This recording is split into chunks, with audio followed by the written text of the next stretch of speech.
Қайырлы күн көрермен, Көркем тоқыма каналына қош келдіңіз. Бүгінгі бейне сабақта жаздық сарафан тоқимын. Сарафанды тоқу жолы өте оңай, ал көрінісі әдемі болады. Енді бастап жүрген тоқымашылар үшін де осы сарафанды тоқу оңай болады деп ойлаймын. Сондай-ақ қосылған жерін білінбейтіндей трикотаждық тігісті де үйренеміз. Сарафан жаз мезгіліне арналғандықтан Ализе Бахардың 100% мақтадан тұратын жібін таңдадым. Және осы жіпке сәйкес келетіндей 3-ші нөмірлі тростағы спицмен тоқып шықтым. Тоқыманы бастамас бұрын баланың дене өлшемін анықтап, дәптерге жазып алған дұрыс. Сондай-ақ кішкене ғана үлгі тоқып алып, тоқыманың тығыздығын анықтап шығамыз. Осы сарафанды төменгі бөліктен жоғары қарай тоқимыз, сондықтан да етегінің өлшеміне сәйкес қарапайым түрде ілгектерді іліп шығайық. Ілгектердің жалпы санын 3-ке бөлінетіндей етіп алыңыздар. Мен осы сарафан үшін 201 дана ілгек іліп алдым. Қажетті ілгектерді іліп болғаннан кейін, келесі 8 немесе 10 қатар бойы тоқыманың оң бетінде де, теріс бетінде де барлық ілгектерді оң ілгектермен тоқып шығамыз. Сонда сарафанның етегі қайырылып қалмайтындай көлемді тоқыма болады. Сарафанның планка бөлігі үшін де осы әдісті пайдаланамыз. Ол үшін қатардың басындағы 9 ілгекті және қатардың соңындағы 9 ілгекті тоқыманың теріс бетінде оң ілгектермен тоқып шығамыз. Арасындағы барлық ілгектер теріс ілгектермен тоқылады. Мінекей қатардың соңына да келіп қалдық. Қалған 9 ілгекті оң ілгектермен тоқып шығамыз. Тоқыманың оң бетінде барлық ілгектер оң ілгектермен тоқылады. Осындай әдіспен сарафанның беліне дейін тоқып шығамыз. Бір келкі жиілікте тоқыманың сол жақ бетінде түйме үшін тесік қалдыруды да ұмытпайық. Түймеге тесік қалдыру үшін тоқыманың оң бетінде жиек ілгегінен кейінгі 3 ілгекті оң ілгекпен тоқып аламыз. 4-ші және 5-ші ілгектерді бірге тоқимыз. Осыдан шыққан ілгекті 6-ші ілгекпен қоса тоқимыз. Осылайша біз 2 ілгекті жауып, тоқымамызды әрі қарай оң ілгектермен жалғастырамыз. Келесі теріс бетінде әдеттегідей өрнек бойынша тоқып, алдыңғы қатарда қысқартылған 2 ілгектің орнына видеода көрсетілген әдіспен 2 жаңа ілгек ілеміз. Және тоқуды әрі қарай жалғастырамыз. Сарафанның беліне дейін тоқып болған сәтте ілгектер санын қысқартуымыз қажет. Ол үшін әрбір 3-ші және 4-ші ілгектердің қабырғасын ауыстырып, біріктіріп тоқимыз. Мінекей видеодан байқағандарыңыздай 1-ші және 2-ші ілгектерді қарапайым оң ілгектер етіп тоқимыз. 3-ші және 4-ші ілгектерді оң қабырғасы алдында тұратындай етіп ауыстырамыз және біріктіріп тоқимыз. Осылайша сарафанның кеуде тұсы ықшамдала түседі және етек бөлігі аздап бүрмелі болады. Мен осы қатарда тоқыманың дәл ортасын белгілеп алдым. Симметриялы болып шықсын деген мақсатпен белгіден кейінгі қысқартуда ілгектердің қабырғаларын ауыстырмастан біріктіріп тоқыдым. Ілгектер санын қысқартуды тек осы бір қатарда ғана жасаймыз. Келесі 3 қатарды әдеттегідей өрнек бойынша тоқып шығайық. Мінекей айтылғандай, әдеттегі әдіс бойынша 3 қатар тоқып шықтым. Тоқымамызды бұрып, келесі 8 қатарды тоқыманың оң бетінде де, теріс бетінде де оң ілгектермен тоқып шығамыз. Осылайша бел бөлігін тоқып аламыз. Жинақы болып көріну мақсатында осы аралыққа түйме үшін тесік қалдырамыз. Белінен кейінгі 10 қатарды негізгі бөлікті тоқығанымыз сияқты ешбір өзгеріссіз тоқып шығамыз. Мінекей белінен кейін 10 қатар тоқып шықтым. Енді планкасын түймелегенде айқастырып, қолтық бөлігінің дәл ортасын белгілеп аламыз. Енді осы белгіден бұрынғы 8 ілгектен соң және белгіден кейінгі 8 ілгектен соң маркер іліп шығамыз.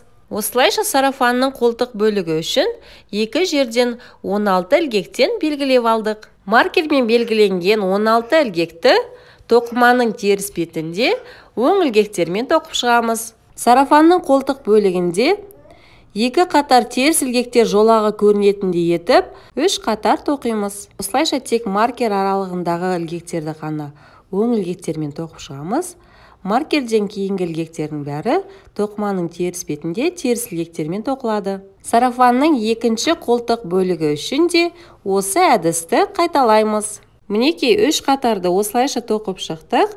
4-ші қатарда қолтық бөлігін жабуға кірісеміз. Осы 16 ілгектің 2 шетінен 3 ілгекті жиек ілгек үшін қалдырып, ортасындағы 10 ілгекті жабамыз.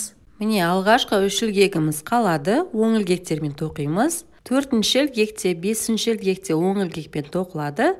4-ші ілгекті 5-ші ілгекке кигіземіз. Келесі ілгектерді қысқарту да дәл осылай жүзеге асырылады. Мінекей ілгектерді оң тоқып, осыдан бұрын тұрған ілгекті осы ілгекке ілеміз.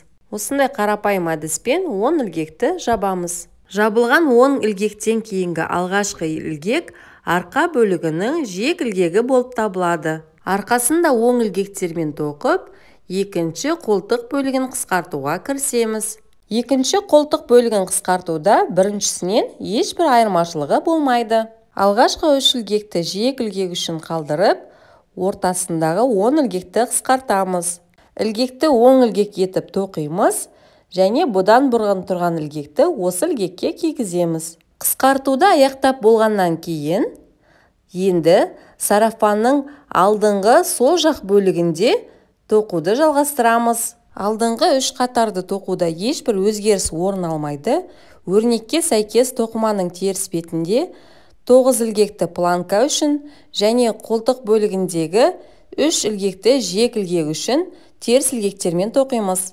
Мінекей тоқыманың сол жақ бетінде қысқартудан кейін 3 қатар тоқып шықтым.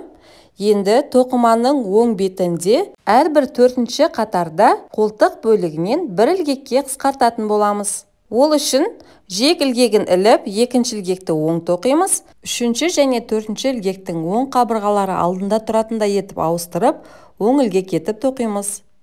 Келесі қатарда тоқыманың теріс бетінде планкадан кейінгі 8 ілгекті де оң ілгекпен тоқимыз.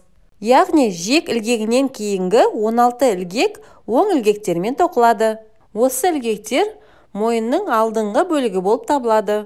Келесі ілгектерді өрнекке сәйкес теріс ілгектермен, соңғы 3 ілгекті оң ілгектермен тоқимыз. Дәл осы қатар сияқты алдағы 2 қатарда өзгеріссіз өрнекке сәйкес, яғни бір оң қатар және бір теріс қатар тоқып шығамыз. Келесі қатарда әрбір 4-ші қатарда жасалатын қолтық бөлігіндегі қысқартуды ұмытпайық. Осылай біркелкі қысқартқандықтан қолтық ойындысы дөңгеленіп шығады.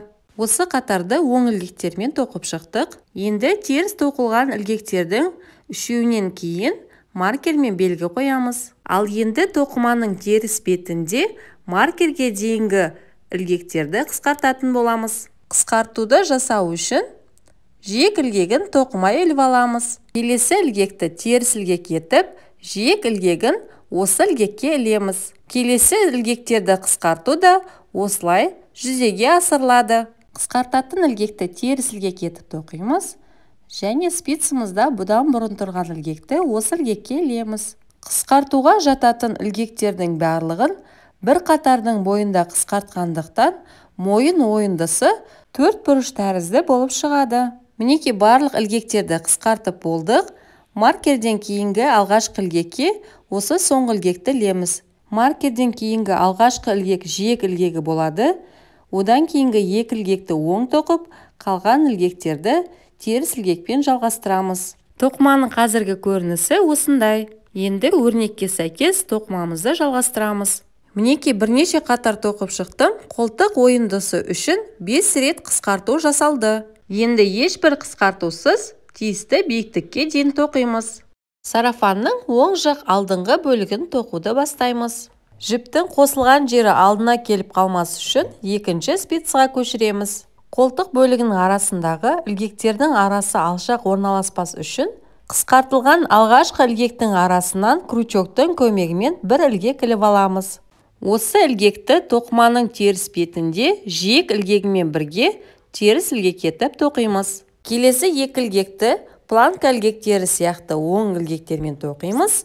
Ортасындағы ілгектердің бәрі теріс ілгектермен тоқылады. Тоқыманың оң бетінде әрбір 4-ші қатарда қолтық бөлігінен бір-бір ілгектен қысқартамыз. Оң қабырғасы алдында тұратындай етіп ілгектерді ауыстырып аламыз және біріктіріп тоқимыз. Әдеттегідей, тоқыманың оң бетіндегі барлық ілгектер оң ілгектермен тоқылады.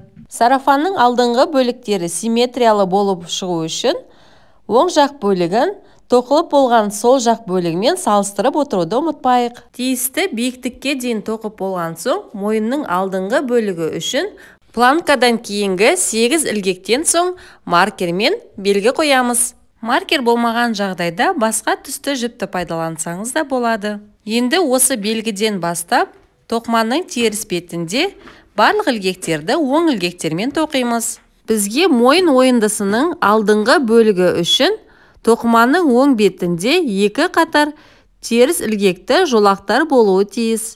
Яғни бір қатардан кейін тоқыманың теріс бетінде дәл осы өрнекті қайталаймыз. Мінекей мен 2 қатар теріс ілгектер жолағы көрінетіндей етіп тоқып алдым. Осы 2 жолақтың арасында тоқыманың оң бетінде түйме үшін соңғы рет тесік қалдырдым.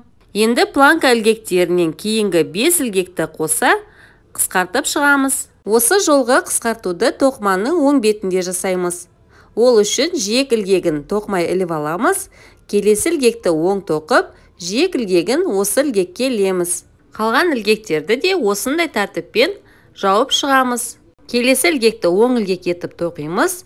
Осы ілгекке спицамызда бұрын тұрған ілгекті ілеміз. Сонда тоқыманың оң бетінде ілгектерді жапқанымызға қарамастан, екінші бөлігімен бірдей болып шығады. Мінекей қажетті ілгектердің бәрін жауып алдық. Енді қатардың соңына дейін тоқыманың оң бетінде оң ілгектермен жалғастырамыз. Әрбір 4-ші оң қатарда 5 рет қолтық бөлігінен ілгектерді қысқартып, сол жақ бөлігімен бірдей болатындай биіктікте иығына қарай тоқып шығайық. Мінекей мен сол жақ шетімен бірдей болатындай мөлшерде тоқып шықтым. Екі жақ шетінде тоқыманың теріс бетінде бірдей ілгектер санымен аяқтадым. Ал енді сарафанның арқа бөлігін тоқимыз. Соңғы қатарымыз оң бетіне тоқылғандықтан, енді теріс бетінде жалғастырамыз. Бұрышы алшақ болмас үшін қосымша ілгек ілеміз. Осы ілгекті жиек ілгегімен қоса теріс ілгек етіп тоқимыз. Келесі 2 ілгекті оң ілгекпен, одан кейінгілерін теріс ілгекпен тоқимыз. Қатардың соңындағы 3 ілгекті де оң ілгектермен тоқимыз.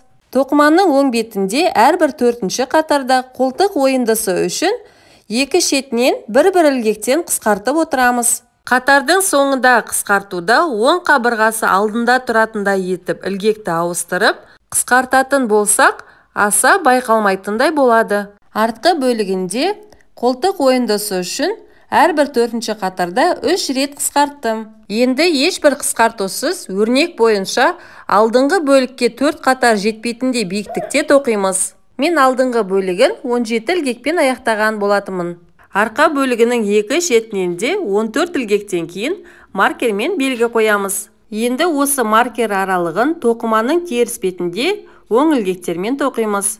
Тоқыманың теріс бетінде әдеттегідей жиек ілгектерін оң ілгектермен, маркерге дейінгі аралықты теріс ілгектермен тоқимыз.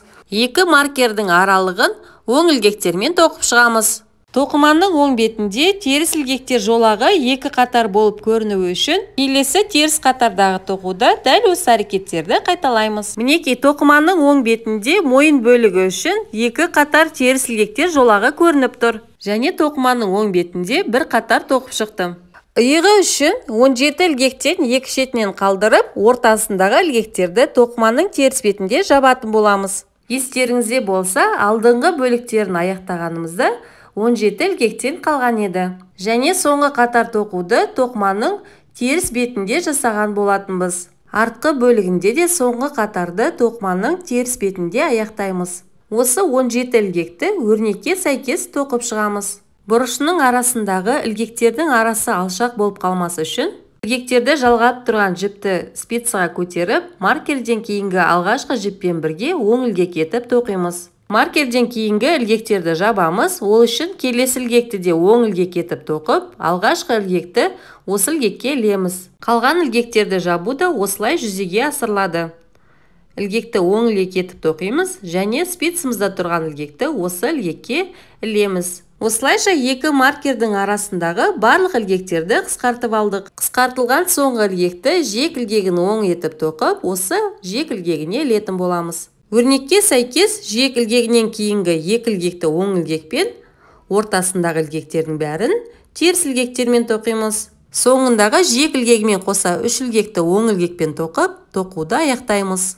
Енді сарафанның иығындағы артқы және алдыңғы бөліктерін қосып тігеміз. Алдыңғы бөліктегі жіпті инеге өткізіп, екінші спицаның алғашқы ілгегінің арасынан ішкі бөлігінен сыртқа қарай өткіземіз. Енді бірінші қатардағы ілгектің сыртынан ішіне қарай өткіземіз. Екінші спицадағы алғашқы ілгекті түсіреміз және осы ілгектің сыртынан ішіне қарай, қасындағы ілгектің ішінен сыртына қарай инені өткіземіз. Бірінші спицадағы алғашқы ілгекті түсіреміз. Осы ілгектің сыртынан ішіне қарай, қасындағы ілгектің ішінен сыртына қарай инедегі жіпті өткіземіз. Екінші спицадағы ілгектерге ораламыз. Осыған дейін ілінген ілгектің сыртынан ішіне қарай, қасындағы ілгектің ішінен сыртына қарай ілеміз. Келесіде бірінші спицадағы осыған дейін ілінген ілгектің сыртынан ішіне, қасындағы ілгектің ішінен сыртына қарай инедегі жіпті өткіземіз және жіптің қалғанын тартып реттеп отырамыз. Келесі кезекте екінші спицадағы бір қабырғасы ілінген ілгектің сыртынан ішіне қарай, қасындағы ілгектің ішінен сыртына қарай инені өткізіп, бірінші спицадағы ілгектерге өтеміз. Осы әрекеттерді екі спицаның бойымен кезектестіріп қайталаймыз. Бір қабырғасы осыған дейін ілінген ілгектің сыртынан ішіне қарай, жанындағы ілгектің ішінен сыртына қарай жіпті өткізіп, екінші спицаға көшеміз. Осы тігістің түрін трикотаждық тігіс деп айтады және тоқыманы оң ілгектермен тоқығандай болып көрінеді.